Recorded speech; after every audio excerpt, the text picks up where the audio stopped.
in my last lecture I started discussion on loss factor, okay. And I basically discussed what is loss factor and what is the significance of loss factor in power system planning. Okay. So, loss factor is a significant parameter which we require to plan future power networks, which includes expansion planning of existing network, or even which is also essential for planning of a brand new power network. Okay. So, let us see what how to mathematically derive this loss factor. So, in loss factor computation, we consider a typical load curve. So, this is basically a typical load curve, and for simplicity we assume that this load curve have two set of power demand. One is off peak load power demand, which occurs between a duration of 0 to t, and another is peak power demand. Okay. So, this is your off peak load. So, this P 2 stands for off peak load power demand.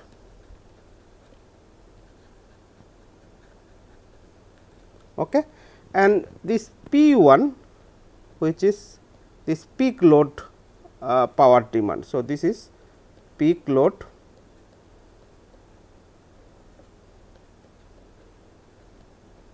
power demand,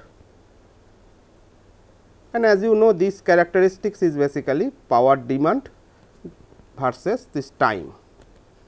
Okay. So, from 0 to t duration, small t duration, off peak load power demand is at off peak, and then from t to t, small t to capital T, the power demand is at peak load demand. So, for this is we considered for simplicity, assuming that we have divided a whole load characteristics into two parts. One is peak hour, another is off peak hour, and you can eventually do this thing for this assumption for any sort of load curve.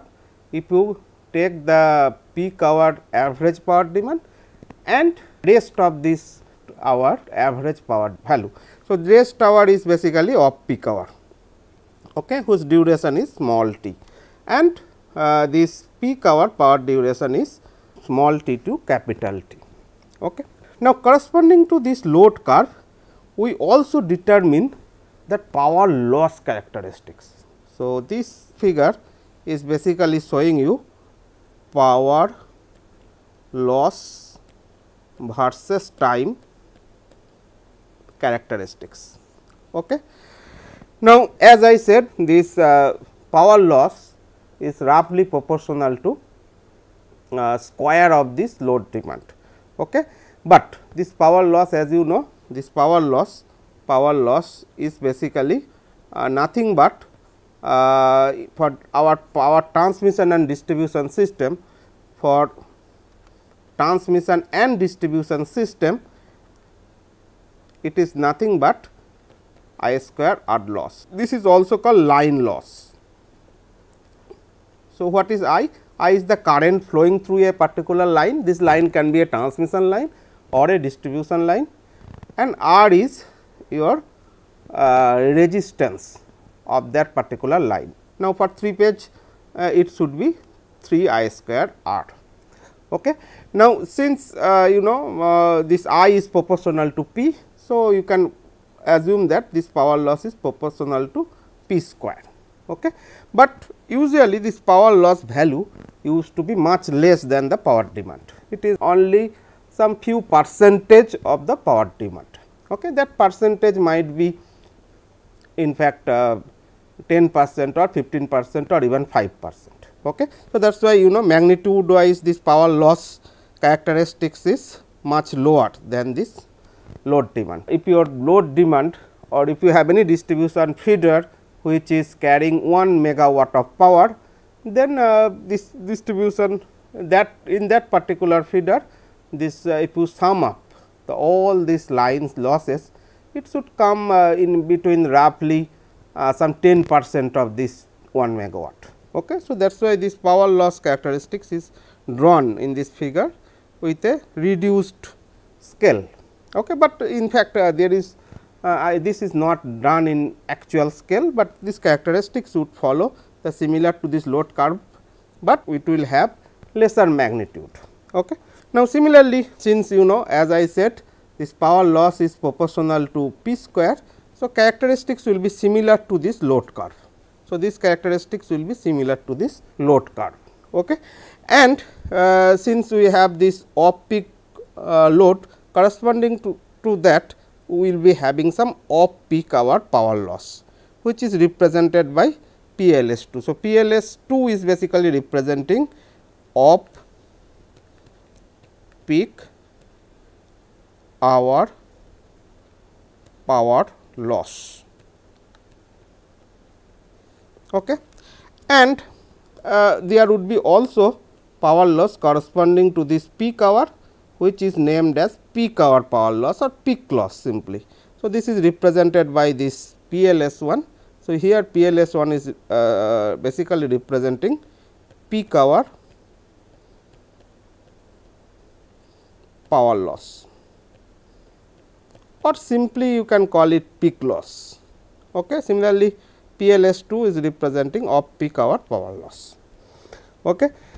Now, from these two characteristics, let us first determine this load factor and then we will try to determine loss factor. Okay. Now, how to determine load factor? In order to determine this load factor, as you know, load factor is a ratio of average power demand to the maximum power demand or average power demand to the peak power demand. Okay. So, it is basically equal to P average divided by P 1, which is peak power load, okay, so which is peak load. Okay. So, this is P 1. Okay. So, if we find out the expression of average power demand, if we simply divide it by P 1, then we will get your load factor. Okay. Now, how to determine this average power demand or P average? It is very simple, as you know, it is the average demand. So, we have two set of load demand, one is off peak hour, another is peak hour. Okay. So, we also know the duration of this off peak hour power demand, which sustains for small t duration, and we also know the peak hour duration is since total duration is capital T. So, this will be capital T minus small t. Okay. So, this is the power duration of peak hour power loss. Okay.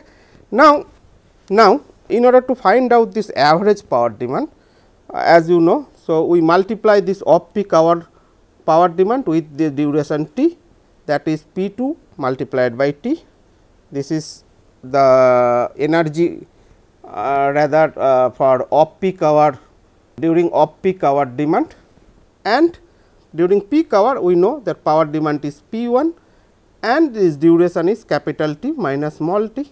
So, its overall energy demand during peak hour is P 1 multiplied by capital T minus small t. Okay. If you sum up, you will get overall energy demand, that means area under this whole characteristics. Okay. And the total duration, as we know, is capital T. So, if we divide it by capital T, we will get average demand. Okay. So, we get the expression for average power demand. Okay.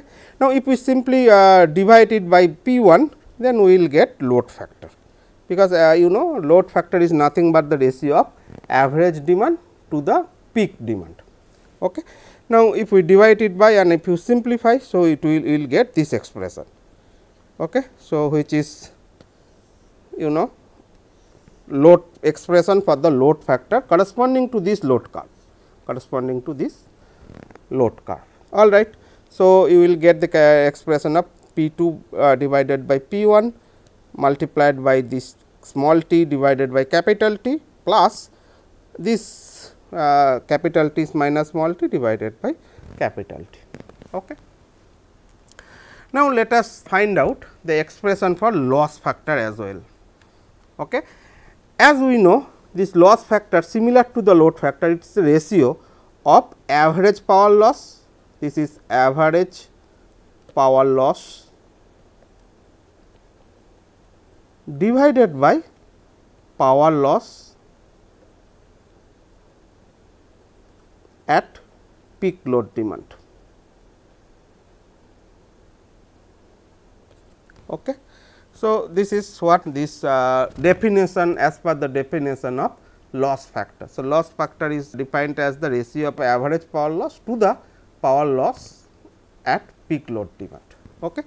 Now, how to determine this expression? So, in order to determine the expression, we need to find out this average power loss, which is PLS average, and if we get it, then we simply divide it by PLS 1, where PLS 1 is peak power loss. So, peak power loss is PLS 1 and off peak hour power loss is PLS 2. Okay. All right. Now, this we can find out, this average power loss we can find out similar to average power demand, which we determined in the last slide to do, in order to find the expression for load factor. So, we can find out this average power loss as this PLS 2 multiplied by this duration. So, this is basically representing the energy loss during off peak hour. So, off peak hour power loss magnitude is PLS 2 and this duration is T. So, this duration is T. So, this basically this, if you multiply this PLS 2, which is power loss at off peak load demand or during off peak hour, this if you multiply it with this duration, then what we will get? You will get energy loss during off peak hour. So, this will give you, or rather this area under this curve. So, this is basically representing energy loss at off peak hour. Okay. Similarly, if you multiply PLS 1, which is power loss during peak power demand with the duration, this duration is capital T minus small t, then whatever you will be getting, this is basically representing energy loss during peak hour or during peak load demand, you can say. Okay. Now, if you sum up these two and divide it by total duration, capital T is total duration, then we will be getting average power loss. All right. Now, once you get average power loss, you divide it by this PLS 1, which is power loss at corresponding to peak load demand, then you will be getting the expression for loss factor. Loss factor is expressed by LSF. Okay. So, we did this, we take the ratio of PLS AB, that is average power loss and power loss corresponding to the peak hour, and we will get this expression. We will get this expression. Okay. So, you simply divide it by PLS 1. So, this part will give you a ratio of PLS 2 divided by PLS 1 with a ratio of small t divided by capital T, and this part will be only ratio of some time duration. So, this numerator is basically representing the duration of peak hour and this duration is representing the total duration of the load curve. Okay. Now, as we know or we discussed in the very beginning that power loss is proportional to the square of the load demand or power demand. Okay. So, we can assume that this power loss is proportional, is roughly proportional to the square of the power demand. So, this PLS 2 is proportional to PLS 2, which is power loss. We go back and see, this PLS 2 is nothing but power loss during off peak hour, and we know this off peak hour power demand is P 2. So, we can find out PLS 2 is proportional to P T square and PLS 1 is proportional to P 1 square. Okay. So, PLS 2 is proportional to P 2 square and PLS 1 is proportional to P 1 square. Okay. Now, in order to bring it to an equation, let us consider this small k as the proportionality constant, and we can as find out this PLS2 is small k multiplied by P2 square. Okay. Similarly, this PLS1 is small k multiplied by P1 square. Now, what we will do? We will put these two expressions, we will put these two expressions on the expression of this loss factor that we derived in the last slide. Okay. So, once you put it these values, basically we derived this expression earlier. So, what we can do? We will replace this PLS2 by this PLS2 by this k multiplied by P2 square, and this PLS1 is k multiplied by P1 square. So, what we will get? K will cancel out, and this will give this expression of loss factor in terms of power demand. So, this is the expression for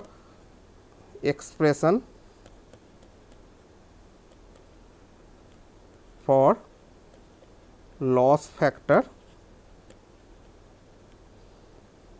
as a function of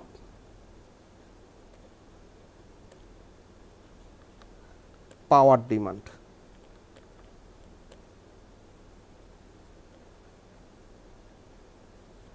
Okay.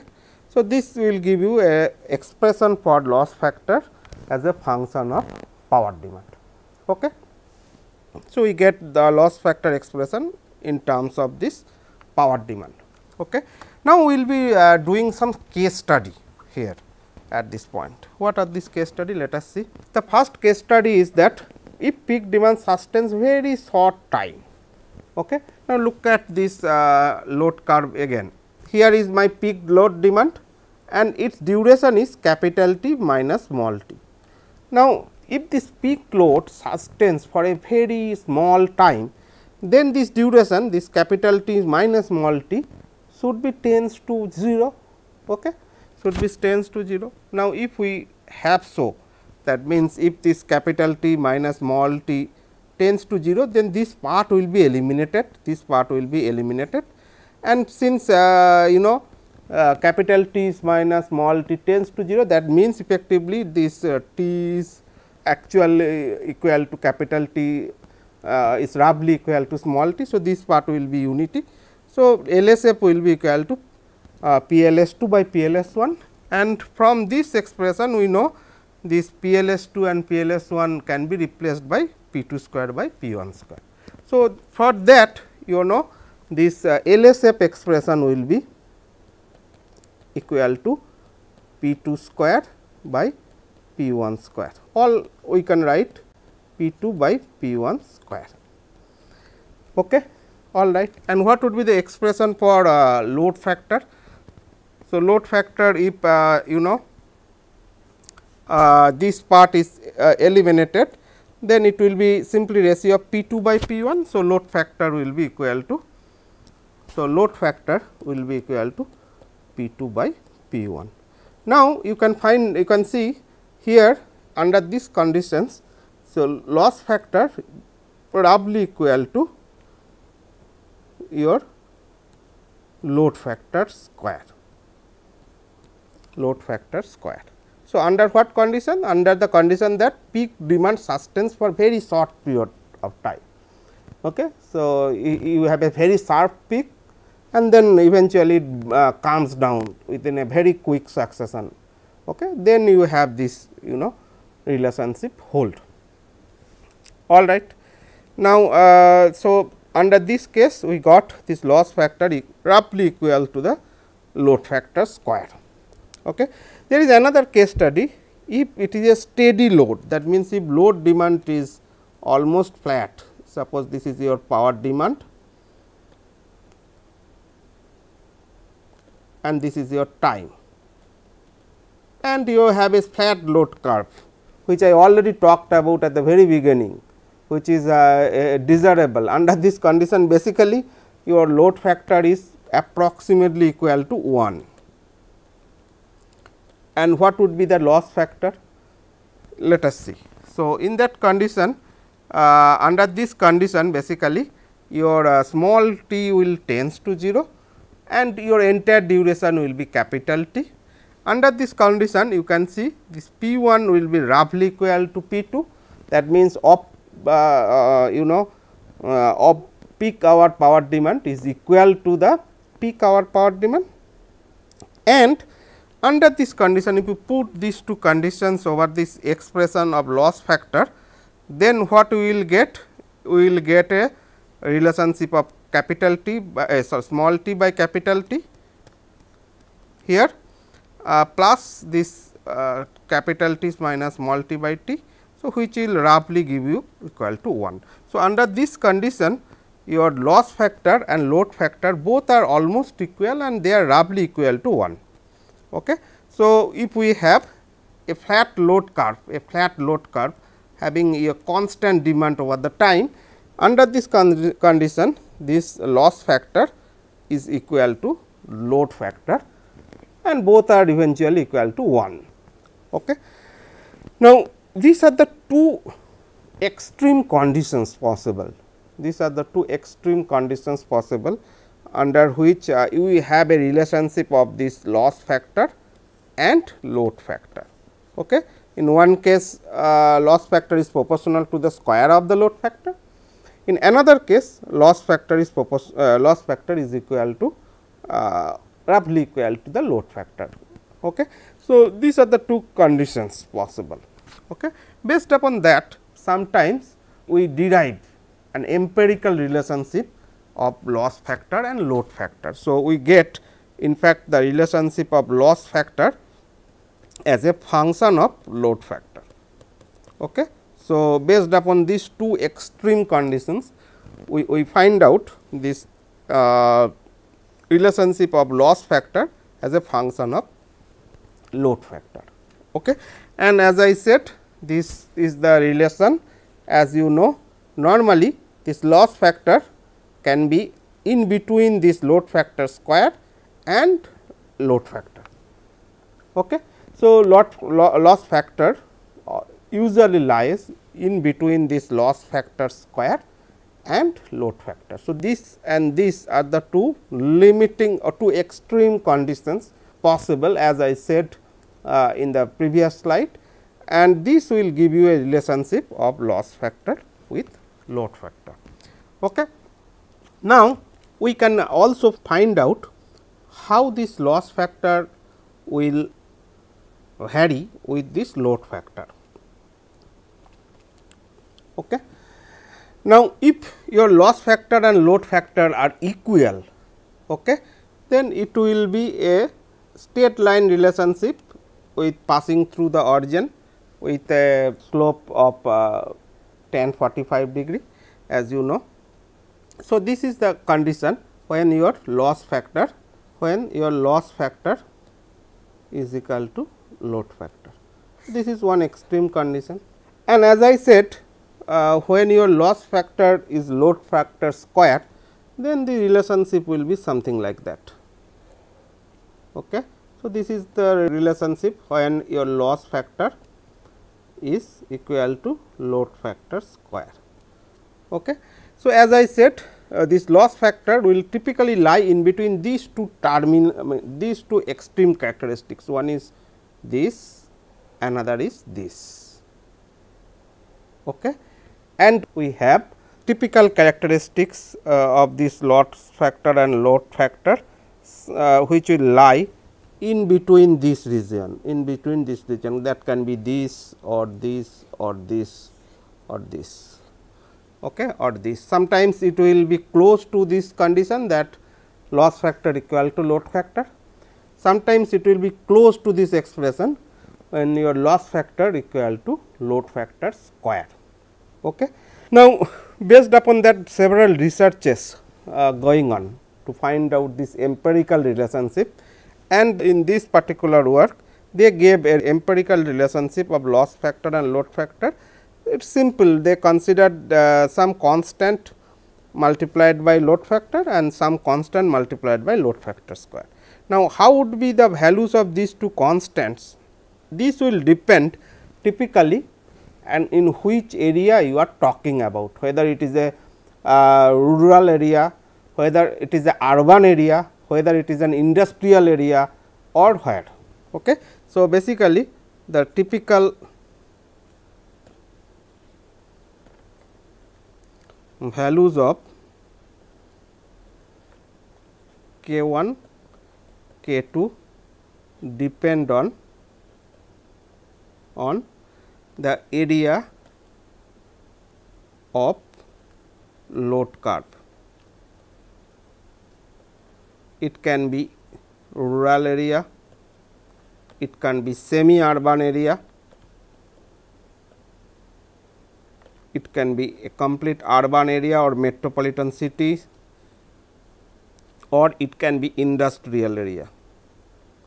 So, based upon that these values will change, and some typical indicative values is given if K1 is equal to 0.3 and K2 will be equal to 0.7. That means, this particular conditions, this particular condition is weighted by 30% and this condition is basically weighted by 70%. Okay.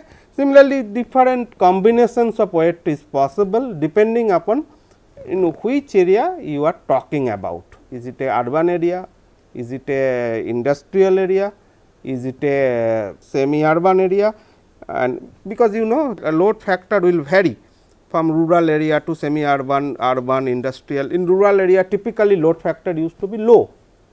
We have a sharp peak demand during a particular time of the day, and then it will fall.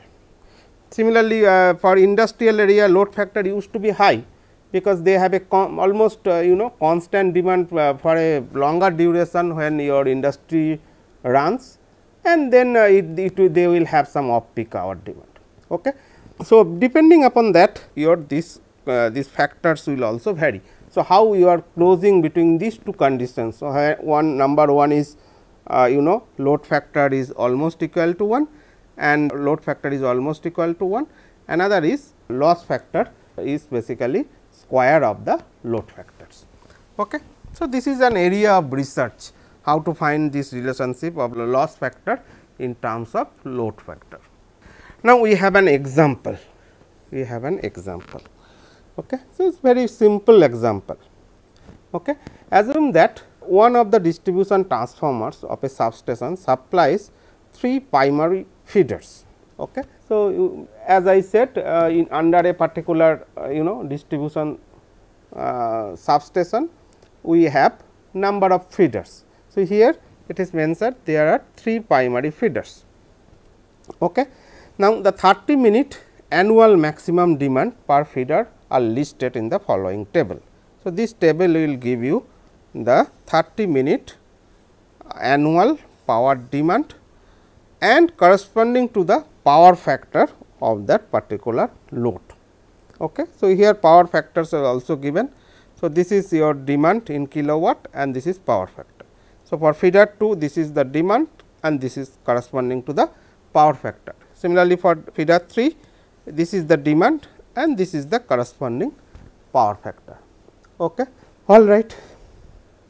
Now, assume that the diversity factor is 1.15 okay, among the 3 feeders for both the real power and reactive power. Okay.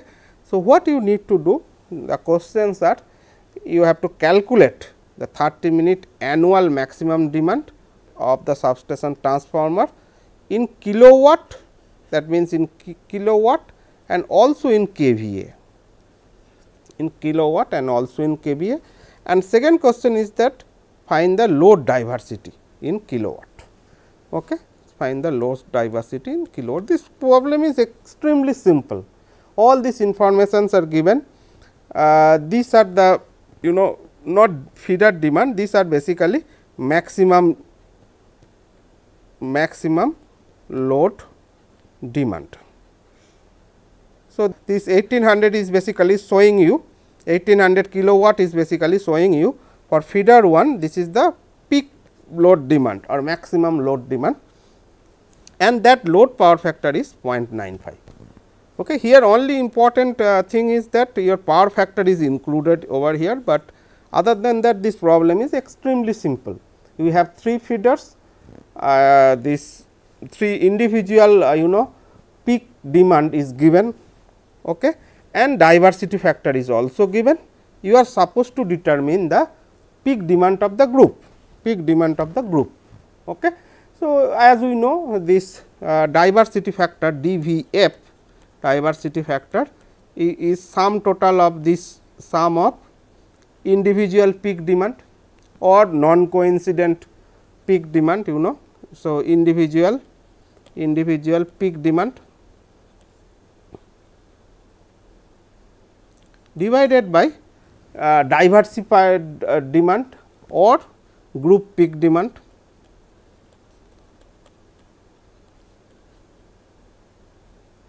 Okay. Now, you know that sum of the individual power demand you can eventually find out from by simply summation of these three quantities. For each feeder we have, you know, this individual maximum demand given, and diversity factor value is also given 1.15.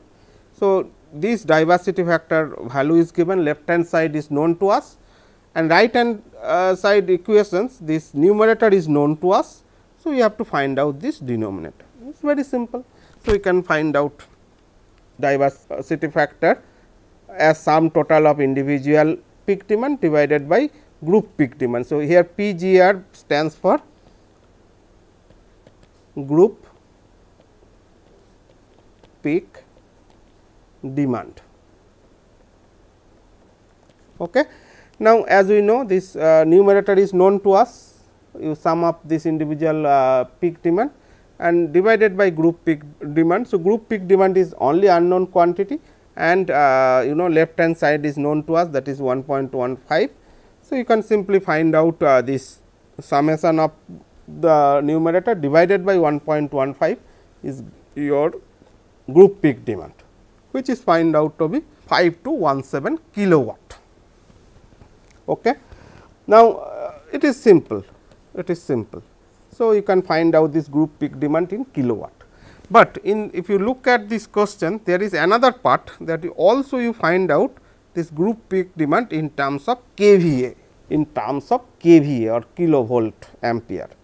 Okay. So, in order to find that, what you can do, there are two ways. One is already we know group peak demand in terms of kilowatt. If you can find out this group reactive power demand. So, if you know that kilowatt is known to us, if you find out kVAR, that is kilovolt ampere reactive, which is the group reactive power demand. Okay. So, this is basically group reactive power demand. Then you can get from this kilowatt and kVAR, you know the relationship, you will get kVA. So, kVA is nothing but, you know, square sum of kilowatt and kVA square. Okay. So, this is one way. So, we know this kilowatt, if you find out this group peak demand in kVAR, you do it, you will get this kVA. Okay.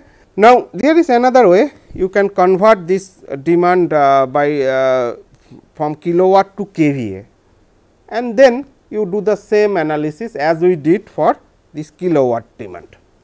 Okay. Then also you can find out straight away what would be that group kVA demand or diversified kVA demand of the group. Okay. So, how to find out kVA from kilowatt? Simply you know this kilowatt is nothing but kVA multiplied by power factor. Okay. So, you know that kVA is equal to kilowatt divided by power factor. Okay. So, once you do that, so you can convert all this kilowatt in kVA. So, this kilowatt 1800 kilowatt I can bring it kVA. So, how can I bring? Suppose this is my kVA demand. So, I can bring 1800 divided by this corresponding power factor 95. Similarly, for this feeder 2, you can find out this kVA demand is 2000 divided by corresponding power factor 85. Okay. Similarly, for feeder 3, it is 2200 divided by 0.9. Okay. So, once you get these values, these are kVA demand, then you know that diversity factor you can find out because it is said that same diversity exists for real power and reactive power. So, same diversity will exist for kVA demand as well. So, you sum up and then divide it by this diversity factor, you will get group kVA demand. Okay. So, this is what is done here. This is what is done here, and we get this kVA demand roughly equal to 5819 kVA.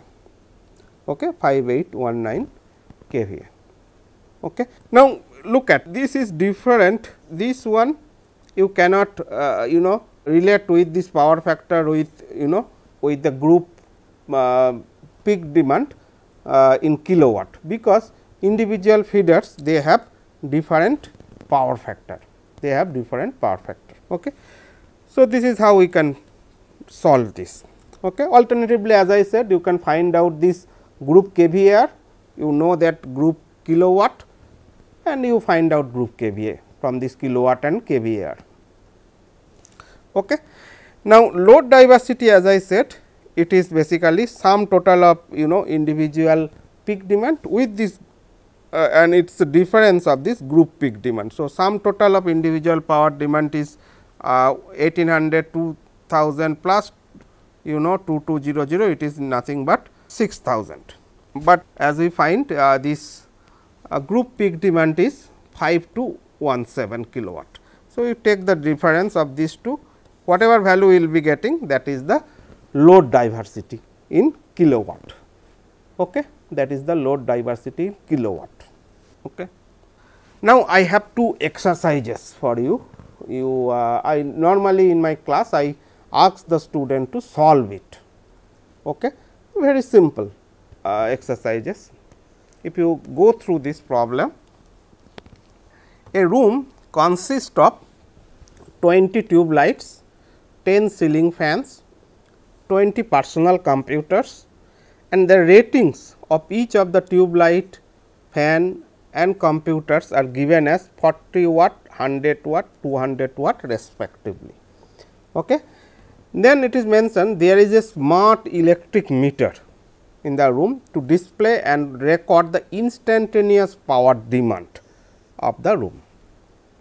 Because normally I will be discussing a little after that normal energy meter that we use in our home, they are unable to record this instantaneous power demand, they provide you the recorded values of energy, okay, unless you have a special type of meter which is named as smart meter. Okay. Now, here we assume that there is a meter which can record the instantaneous power demand. Okay. And the maximum, that means that with this data of this meter you can eventually plot this load curve of this particular room. Now, it is also said that maximum or peak reading of the meter is found to be 4000 watt or 4 kilowatt. Now, the question is what is the demand factor of this room? What is the demand factor? Now, if you can remember what is demand factor is nothing but your peak load demand, it is the ratio of your peak load demand to the connected load. So, demand factor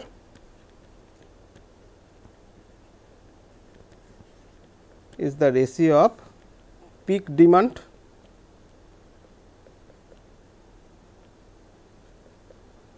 to the connected load. Now, here numerator is known to us, this peak demand is 4000 watt. Now, connected load is also known to us because we know that what are the appliances we have in that room and their corresponding rating. So, connected load, total connected load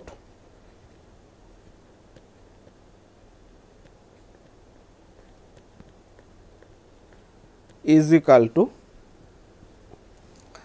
this 20 tube lights corresponding rating is 40. So, this will be 20 multiplied by 40. So, this will give you total demand or total rating of the tube lights. Similarly, 10 ceiling fan and each rating is 100 watt. So, this will be 10 multiplied by 100. Similarly, we have 20 personal computer, 20 PCs, and each of the rating is 200 watts. So, this will be 20 multiplied by 200. Okay. So, this will be your 800, this will be your 1000, this will be your 4000. So, if you sum up, this will be 5800 watt. So, your demand factor will be this peak load demand, which is 4000. So, 4000 divided by 5800, whatever value will come, around 0.6 to 0.7 it will come. So, that value will be the demand factor. So, very simple. We have many appliances, and this should not confuse you, the basic goal of this problem is. Now, there is another exercise in continuation of this previous exercise. In an office building, there are 20 such rooms as mentioned. Okay. So, in the previous exercise, we gave the example one room having these many appliances and their corresponding rating. Now, similar identical 20 rooms are there in a office building.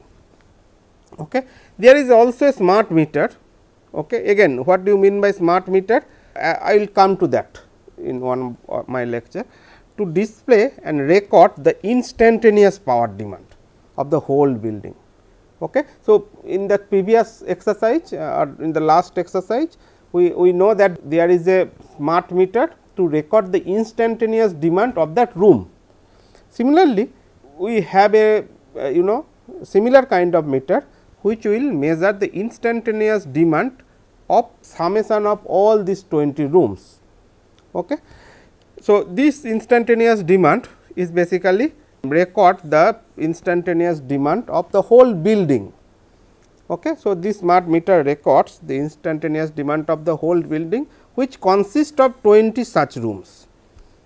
Okay. So, suppose I have this is one room 1, similarly this is room 2, similarly we have this is room 20, and this constitute a building, and there is a smart meter which records that aggregated instantaneous demand of all these 20 rooms. Okay.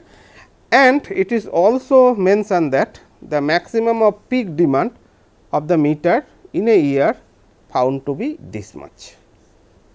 Okay. So, this meter is basically recording the instantaneous demand, which is the aggregated demand of all these 20 rooms, and in a year this peak value is given to be this. Okay. Now, assume that the maximum demand of the meter placed in each room is same, because these rooms are identical. As I said, these rooms are identical,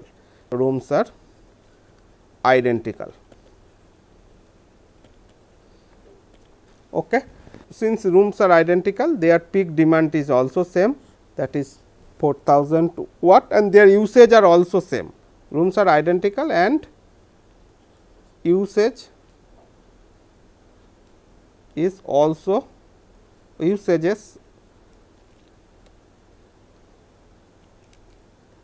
are also identical. Okay. Now, if it is so, then we have 4000 watt maximum demand of all the rooms. Okay.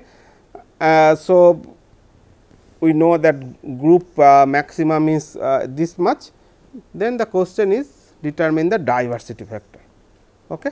So, diversity factor already we know that it is sum total of individual peak demand, sum of individual peak demand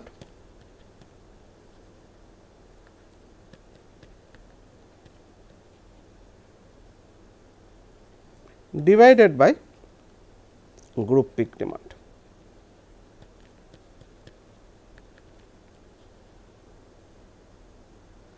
Okay. Now, how do you find this numerator? It is for each room that maximum demand is 4000 watt, we have 20 rooms. So, sum total will be 20 multiplied by this 4000, and group peak demand is given to be this 666 that is 66,666.66. Okay. Then whatever this value will come, this will be the diversity factor. Okay. So, with this I will stop at this point and we will continue in the next day. Thank you.